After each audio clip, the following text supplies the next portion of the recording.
It's a sign that Lloyds is clambering out of its banking pit, out of the red and into profit. We can now take the first steps to returning Lloyds to the private sector where it belongs. That's timed nicely after George Osborne told the City in June that 2/5 of the bank owned by the taxpayer would soon be up for sale, though today it's not clear exactly when a sale will happen. We've got no set timetable for that. We are continuing to look at it. It's certainly not something we're going to rush, because in the end the key test is making sure that the taxpayer gets his and her money back.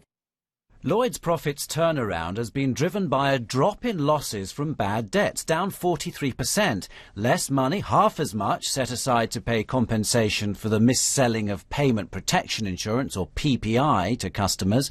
The result being that losses of £456 million in the first half of last year have been replaced by profits of £2.1 billion this time round. So Lloyds can now tell potential buyers of its shares that it's back in profit. The question is how quickly the Chancellor might move now to sell some of the government's 39% stake, whether the taxpayer gains more by offloading quickly or by waiting a bit. You should be able to see a share to some big investors very shortly, probably a public offering early, mid next year or some timing like that.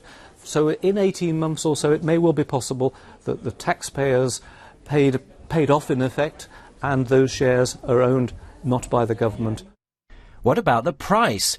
Rescuing Lloyds by buying shares cost the taxpayer £20 billion 5 years ago, at 61 pence per share, according to the government's accounts. The actual cost is put at 73 pence by financial experts, but today the market price rose above even that level. So the Chancellor faces the tantalising prospect of being able to boast that the taxpayer will make a return from bailing out Lloyds.